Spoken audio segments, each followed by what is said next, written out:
Thank you, Sarah. What a beautiful song. It goes with what we're talking about in the sermon series, building lives through God's eyes. Because God is a God of love, and He loves every single one of us. And we should always come from that lens of love when we deal with people through church, through family, through our work, through school. We always want to have that love in our hearts that God has provided for us. We want to build lives through His eyes, not just through our eyes, because we can have a tainted point of view. Only God has the perfect point of view of what love is. And we have to change our view to His view in order to have true love. Today, my sermon title is His Church versus My Church. His Church versus My Church. Let's go to Matthew chapter 21. This is how it reads. Jesus entered the temple courts and drove out all who were buying and selling there.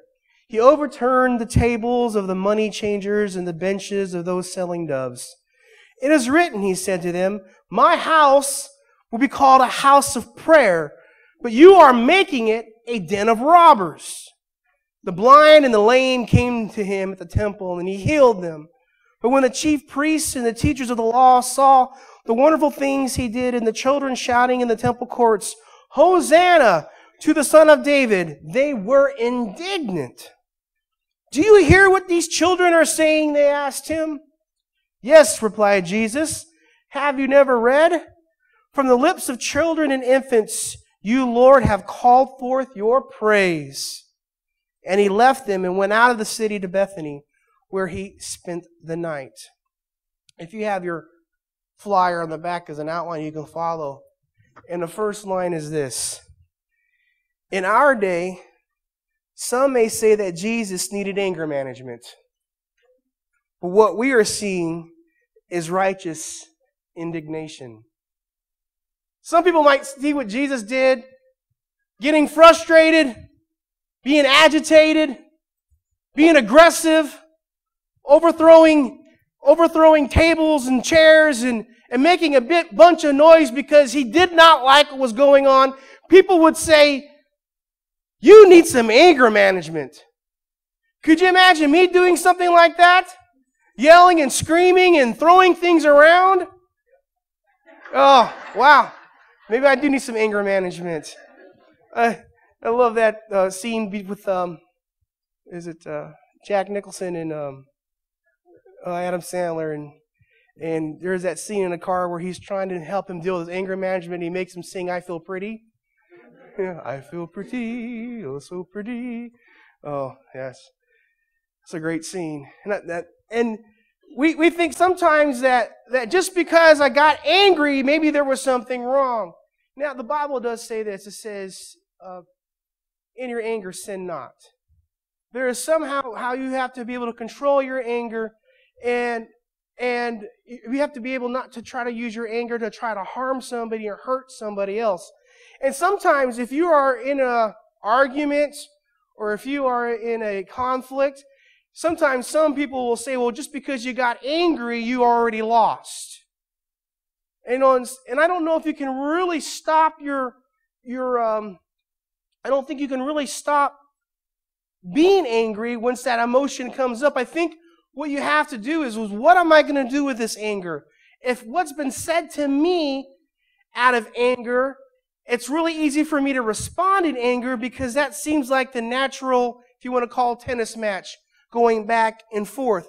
But I want you to see that Jesus had a right to be angry here. Not because I am the judge of it, but there is so much more going on in this story than just some people changing hands with money.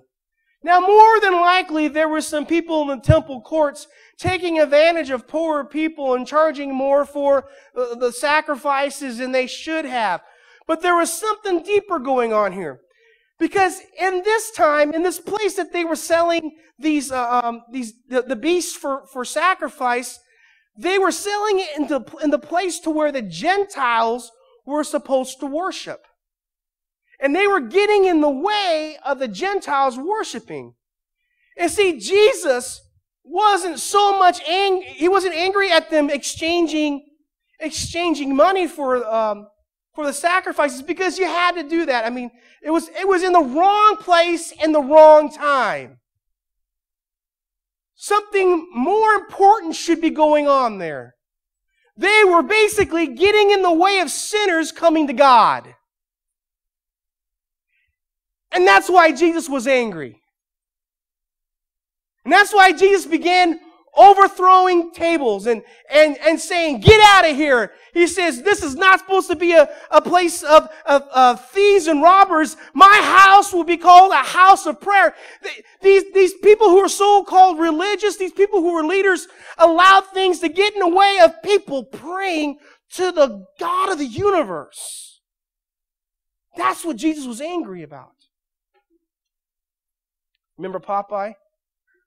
He'd lose olive oil, and then he'd have this trial, and he'd get hurt this way, and he'd finally have to say, I can't skit no more, right? And he'd eat that spinach, and boom, pow, pow. I mean, that's a Jesus. He couldn't stand it anymore. Because people were being blocked from coming to God. Isn't that an amazing thing? That people can block other people from coming to God. And think about this. If people block people from coming to God, God's not happy about it. God gets upset. God's ready to throw some tables around. He's ready to make some noise. He is not pleased with what's going around with religious people when they get in the way of God trying to work in their lives. Righteous indignation. It's something that can be relevant. But I tell you what, if Jesus did it, I don't think anyone can judge and say he was wrong. We could judge each other and say, well, maybe we shouldn't have gotten mad over that little thing. But I tell you what, Jesus had every right because He's God. He's God, and He says this wonderful thing. He says, my house will be a house of prayer. My house. So your next line is this. Because I want to talk about this idea of my house. Because we're talking about His church versus my church. Jesus calls the temple my house from ownership. We should call our church my church from relationship. Let me just spend a minute with this. When I talk about my wife, Adrian, I talk about the relationship that her and I have. How long do you think Adrian would stay with me if it was out of ownership?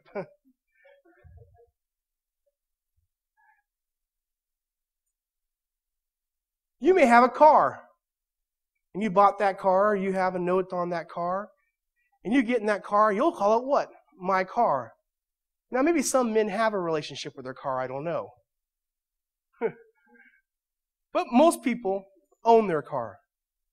That is your personal car that you can do with whatever you wish to do with.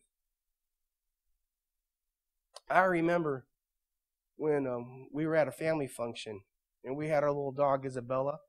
She's a puggle, half beagle. And Bella was doing some things she probably shouldn't have been doing. And some people in my family started making fun of her.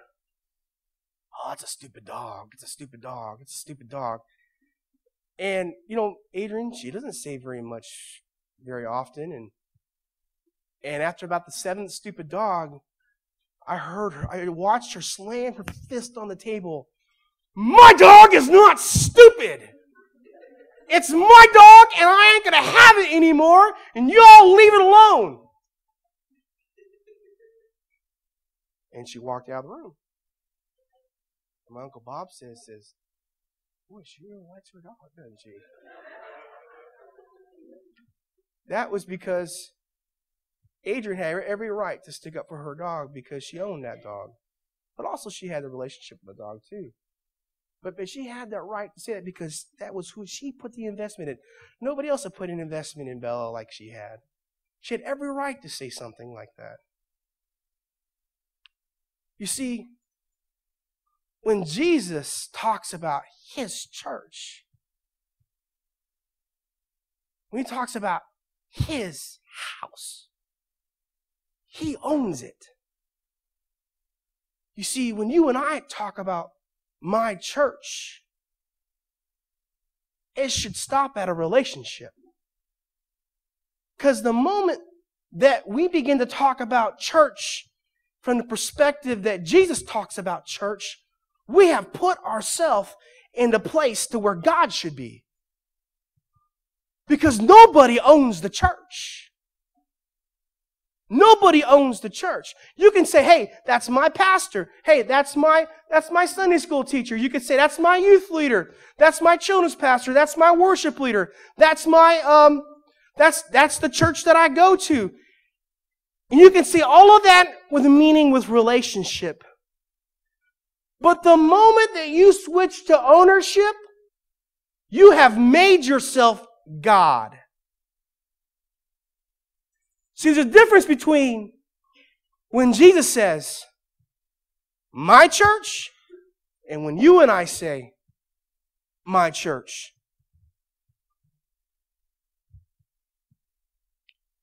You see, Jesus has every right to call it His church. He has every right to put His stamp on it. He has every right to say that it's nobody else's. He has every right. Do you know why? Because He bought it with the price. His very own life on the cross. No other man or woman has done that. So all we have is this amazing ability to be involved in a church that He owns. I remember a story of a pastor who came across a person in his church. And we don't have this in our pews, but some churches you could buy a pew and have your name put on the pew. And this man always sat in his pew because his name was on the pew. And some visitors came to church one day. And these visitors came and sat in his pew with literally his name on it. And he says to them, "You're in my pew. You need to move."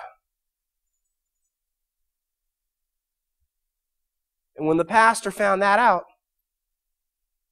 he moved that pew with that man's name on it all the way into the balcony and took the one from the balcony up to the front.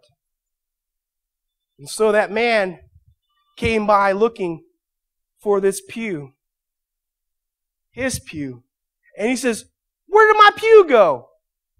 He says, "If you ever tell somebody to move because that's your seat, you can always go back and sit up there." You see, people take ownership of the church and they forget whose it really is. Whose it really is. When we give our tithe, when we give our volunteerism, when we give ourselves to the church, it's not to be accumulated for us. It is for the good of everyone around us. It becomes His. It becomes His. You know what? As a leader, sometimes I have to give things over to people who would not do them exactly the way that I would do it.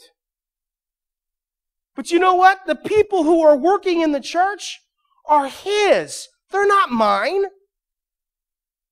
I have to let God use them the way that they know how to, the way that they know how to do things, and the way that He has used them. Now, I'm not talking about doing things incorrectly or whatever. I'm just saying sometimes people are going to do things. They're going to sing a song in a different key. They're going to play a song in a different way. They're going to do a job a different way that you're going to do it. And if you've got so much control in your head that's saying, "Nope, that's the way that I do it," you forgot whose church it is. It's God's church. Some people act like that they crawled up on that cross and put their hand just like this and their feet like this and took the nails. Just because you gave a tithe? Just because you volunteered some time?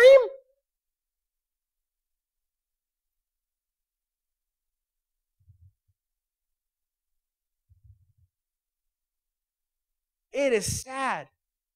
It is sad when people see a building as their own and not God's. Because you and I don't own it. God owns it. It is His.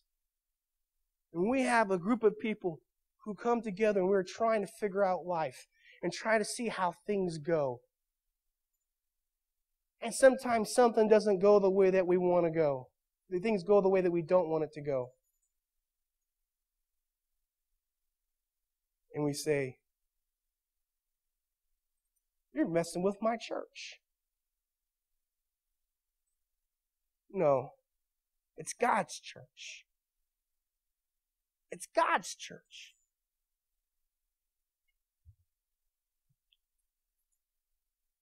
People have split over the color of carpet, over pews versus chairs, over paint, over what kind of lighting there would be, all because they have made a place of brick and mortar their ownership, rather than giving it up to the King of Kings and the Lord of Lords.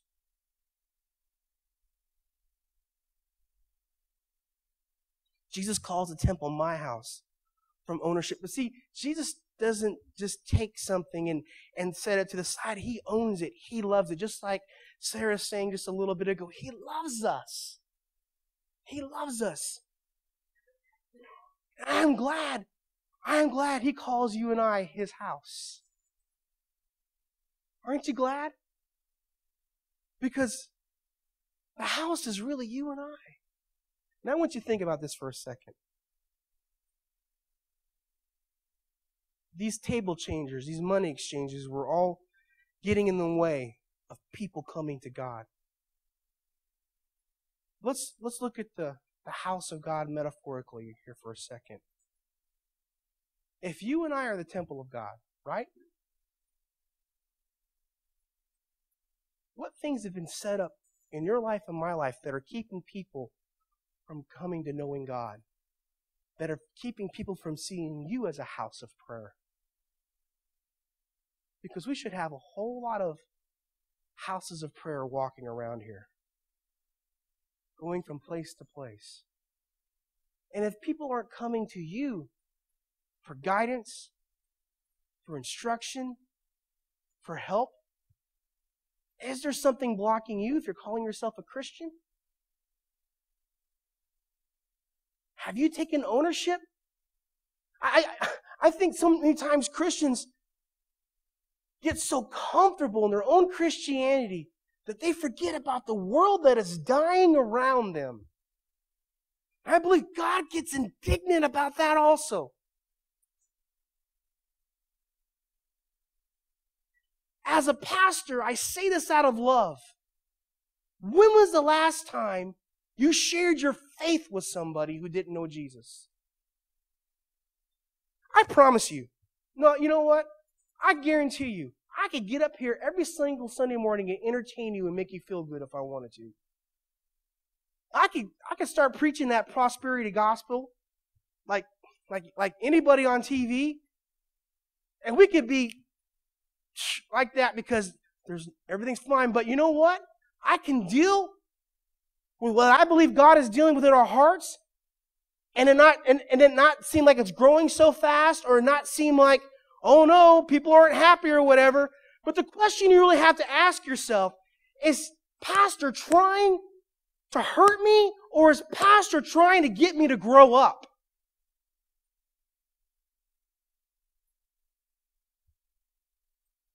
All I want you to see is that our lives have to be more than just showing up and sitting in a pew. They have to be about sharing our faith, being not ashamed of the gospel of Christ. I say that and I think of Carolyn Waller, and I know I'm supposed to preach her funeral on Wednesday.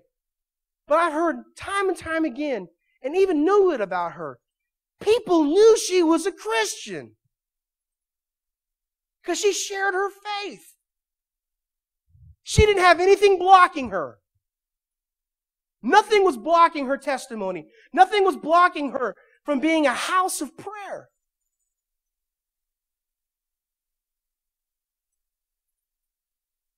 Sure, she was a human being. But I think Carolyn understood the difference between my house from ownership and relationship. Here's the cool thing that happens. I believe this happens when God's house is His house. First of all, is this. Look what happened. He goes in verse 13, it is written, He said to them, my house will be called a house of prayer, but you are making it a den of robbers. And 14 says, the blind and the lame came to Him at the temple, and He healed them. But when the chief priests and the teachers heard of the law, saw the wonderful things He did, and the children shouting in the temple courts, Hosanna to the Son of David, they were indignant. First of all, I want you to see this, is that if Jesus owns the house, if Jesus owns the church, then there's healing. Immediately, when Jesus overturned the tables, cleared out the mess, said what needed to be said, people started coming from all over to be healed, and Jesus started healing them. Jesus started healing them. There's healing. What healing do you need this morning? Do you need a physical healing? Do you need an emotional healing? Do you need a financial healing? Do you need a healing in your relationships? What kind of healing do you need? I'm going to ask you, if you're needing a healing today, first of all, ask you, is there something blocking? Has His house become your house, or is His house His house? Does that make sense? Your life being His house. Is He in control? Is He Lord of it? Does He own it? Or do you own it? Because if you would start, I tell you what, I give you all permission. And I think in one other text in a different time, it talked about Jesus put together a bullwhip. And I tell you what, you start kicking over some things that don't belong in your life. You start cracking the whip of things that are meant to destroy you. And I tell you what, God will begin to bring some healing into your life that you've never experienced before.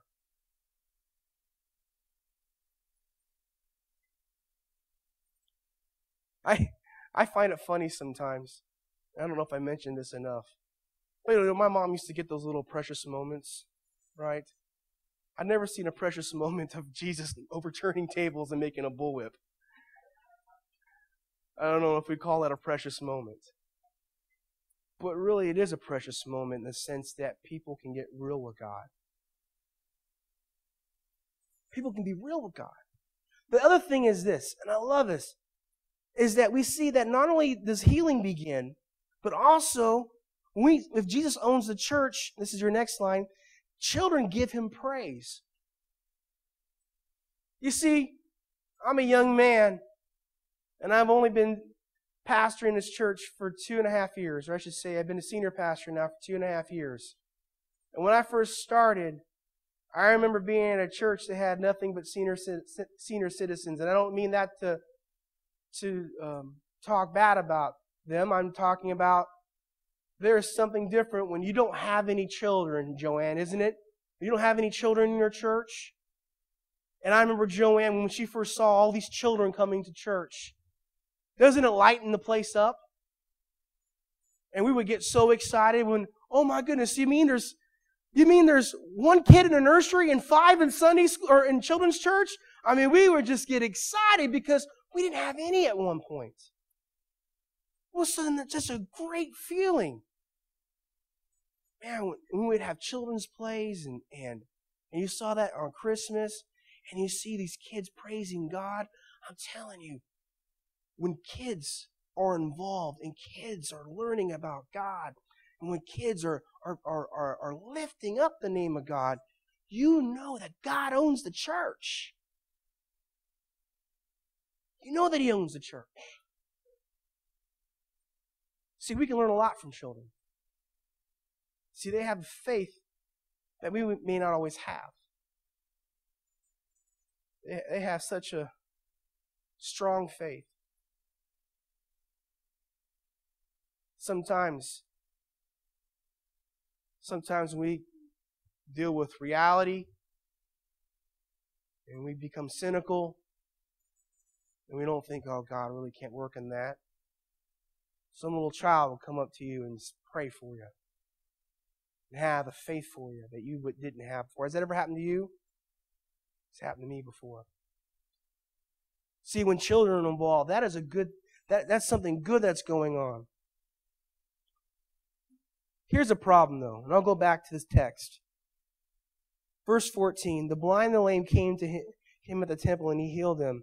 But when the chief priests and the teachers of the law saw the wonderful things he did, and the children shouting in the temple courts, Hosanna to the Son of David, the Scripture says that they were indignant. Okay, wait a second here. They were getting upset because people were getting healed and children were praising God. How sick is that? How messed up is that? You see, that's why as a pastor, I tell you what, if we have a lock-in in here or the children have some kind of party here or whatever, or something's being used in the church and a stain gets on the carpet, or maybe there's a hole that becomes in a wall, those things can be fixed. I'm just glad they're here. You see, they saw the money changers as the right thing, and the children praising God and healing as the wrong thing. Oh, please. You know what?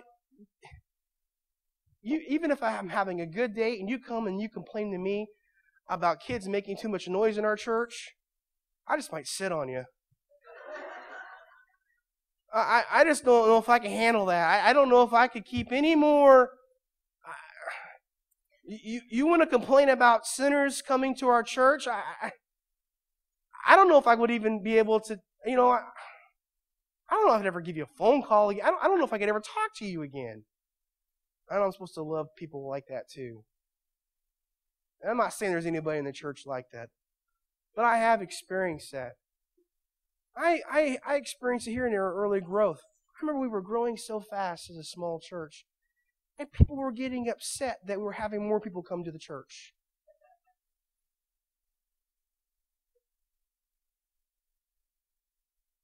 And you know what's the funny thing? They thought that I should have come here so that they could grow, but they got mad when we grew.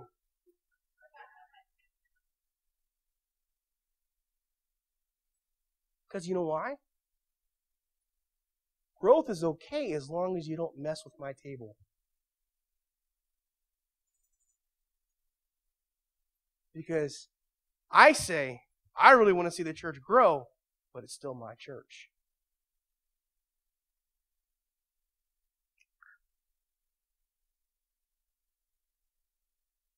When God works in a church, we got to understand something. That God doesn't mess with us just to mess with us. You see, you and I have so much flesh. We have so much selfishness that when God's Spirit is dealing with us, we're constantly grinding with Him because He is constantly trying to get us to become more like Him. And so God is just not after you and I. He's really just trying to get us to be more like Him. And it gets wearisome sometimes. And it gets frustrating sometimes. And it's easy just to close Him off and say, well, you know what?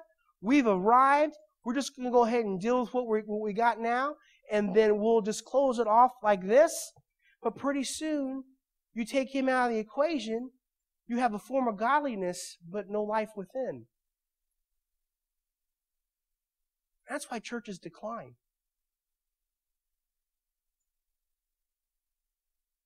Because you become self-absorbed. And it's not really His church. Because if it was, the doors would be open. The love would be evident. Children would be praising God. And healing would be going on in your midst.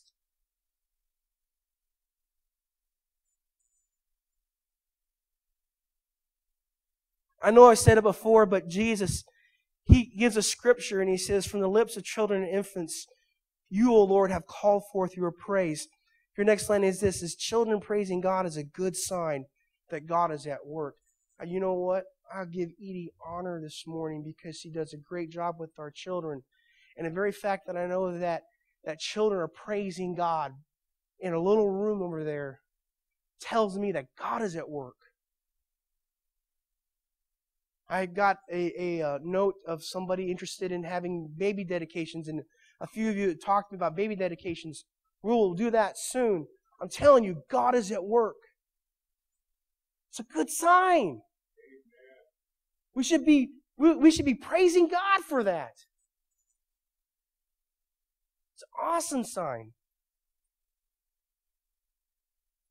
When you hear about Diane and she's leading teenagers in discipleship and what she's doing with our youth ministry, it's a good sign. Because you know what that means? Our youth and our young people are so important. As a youth pastor, I used to hear that children are the church of tomorrow. And I always had a hard time with that. Because to me, if the children are the church of tomorrow, there will be no church tomorrow. Children have to be the church of today. And if our teenagers and if our children aren't in church today, there will be no tomorrow. They are part of the church. And I praise God for our children. And I'm so glad that they get excited about God. Your last line is this. I think it's a wonderful thing if God calls Life Builders, my church, from ownership.